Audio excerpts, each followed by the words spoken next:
Je rends grâce à Dieu notre Père pour tout ce qu'il a fait aujourd'hui dans nos cœurs.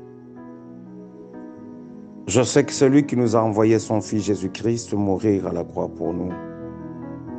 Il s'est chargé de nos infirmités, il s'est chargé de nos peines et de nos péchés.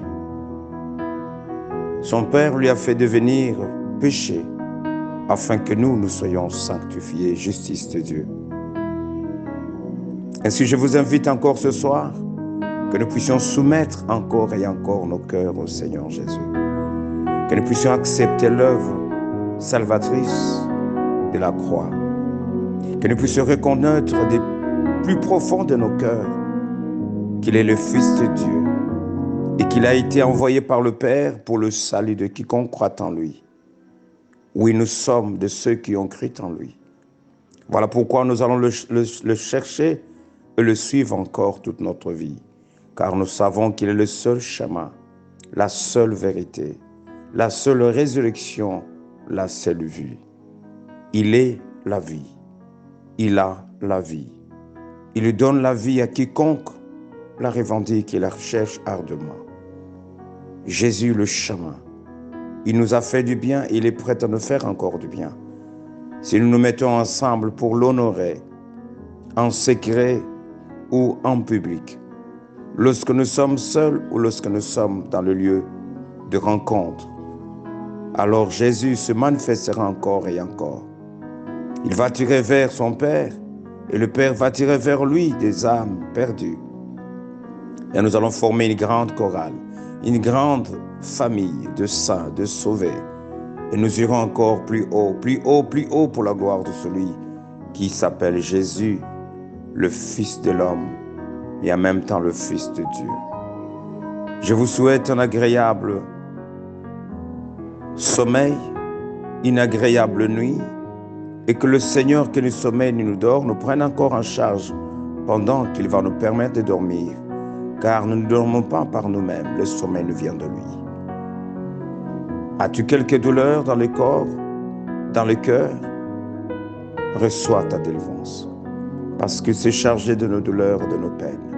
Il s'est chargé de nos infirmités, de nos malédictions, de nos soucis à la croix de Golgotha. Il est prêt à tout ce soir. Il est prêt à nous donner sa vie. Il est prêt à nous donner sa guérison, car par ses meurtrissures, nous avons été guéris. Peu importe la maladie, que ce soit financière, spirituelle, morale, logistique, physique, physiologique, scientifique, sentimentale, relationnelle, Jésus a donné sa propre vie pour ça.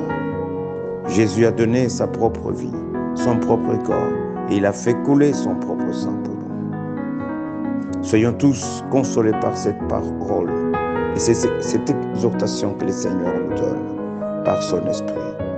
Soyez bénis, la parole éternelle. Soyez bénis, la grande famille, la parole éternelle. Soyez bénis, oui, soyez bénis. Du profond cœur de notre Dieu, recevons sa bénédiction et sa grâce. Et que sa lumière luise encore dans nos cœurs et dans nos visages, afin que nous puissions rayonner encore, rayonner plus, plus, plus encore, et que nous puissions témoigner Jésus partout où nous serons, et que tout le monde puisse suivre, et puisse savoir, et puisse nous poser la question de savoir qui nous a fait briller, et nous dirons au monde entier, Jésus, le soleil de justice, est passé devant nous, et son éclat nous a ébloui le cœur, et le cœur glorifié, le cœur éclairé, a transmis sa clarté sur nos fronts et sur nos visages. Maintenant, nous pouvons rayonner de joie et contaminer cette joie au monde entier qui est attristé par les atrocités du terrorisme et des terroristes, des oppressions et des oppresseurs. Mais je sais que ces Égyptiens que nous voyons aujourd'hui, nous ne le verrons plus jamais, parce que l'Éternel est notre berger. Nous ne manquerons de rien. Rien ne manque à ceux qui le craignent. Soyez bénis.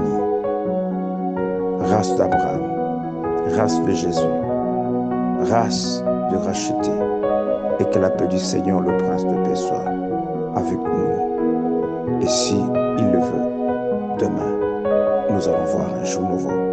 et ses bontés et ses compassions seront encore renouvelées. Shalom encore. Shalom et shalom encore.